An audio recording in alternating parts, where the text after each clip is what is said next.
On the count of three, 1, 2, 3. In this video, I will reveal Rob Lake's teleportation trick he performed on America's Got Talent. Here's a quick recap of what happened. Rob Lake starts the act by tossing frisbees into the audience to pick random volunteers. He then invites Heidi Klum and Tyra Banks on stage and sets up a live camera feed that streams to two large screens facing the crowd. While the stream keeps running, he casually exits and asks the volunteers to walk around and check that the platform is completely ordinary. He then asks Heidi and Tyra to step onto the platform. One volunteer stands behind it while another sits below. His assistants bring out a curtain which Heidi and Tyra hold at a set height. On the count of three, the live stream cuts off, and Rob Lake suddenly appears on stage, seemingly teleporting there to end the act. The secret behind this act becomes clearer with each detail I point out. And while we go through them, keep in mind something Penn once said about magic tricks, which he called the too perfect theory. But it's called the too perfect concept. If a trick is so perfect there's only one way to do it, well then that's the way you did it.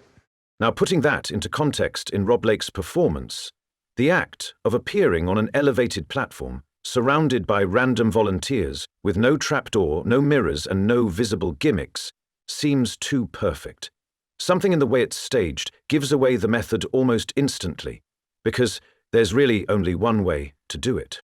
If you've seen my previous reveal on Enzo's trick, you'll remember he used bright lights at the back of the stage. Rob Lake does the exact same thing.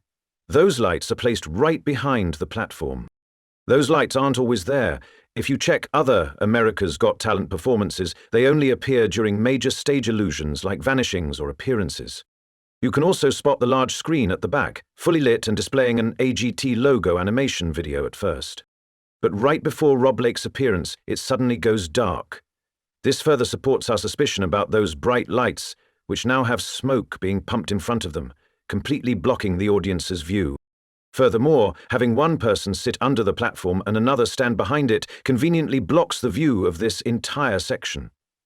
By now, I'm pretty sure you've already pieced together how this trick works. The secret is that dual reality is at play here. Remember I mentioned earlier that the live stream screens were only facing the audience. Those randomly selected volunteers weren't part of the act and were genuinely random. But at the same time, they were completely missing an important context of the act. In the beginning, Rob Lake never said what he was going to do, which was to teleport from backstage onto the platform. The audience members who were brought on stage had no idea that the screens had any purpose, since the live stream began only after they were already on stage. They believed they were simply there to inspect the platform. While Rob was walking through the audience to the back door, that part was streamed live and matched the footage on the screens. But the moment he exited through the door, there was a sudden jump cut to a close-up of Heidi's face, and then we saw him outside the theater. From that point on, the screen was playing a pre-recorded segment filled with general instructional statements. Heidi and Tyra, I'd like you to please go on top of the platform. Please do not move, stay where you are. While that pre-recorded segment was running, Rob Lake was secretly making his way around the left side of the stage, through a backstage passage that loops around the theater. He then waited for the exact moment the curtain was to be lifted.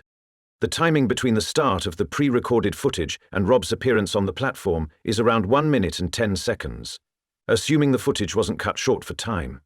That duration is more than enough for Rob to run behind the stage and get into position for his appearance. So how did the appearance happen? Once the curtain was lifted, Rob ran while crouched, took a quick right turn, then moved straight toward the person standing behind the platform. From there, he took one step up onto the platform and positioned himself behind the curtain.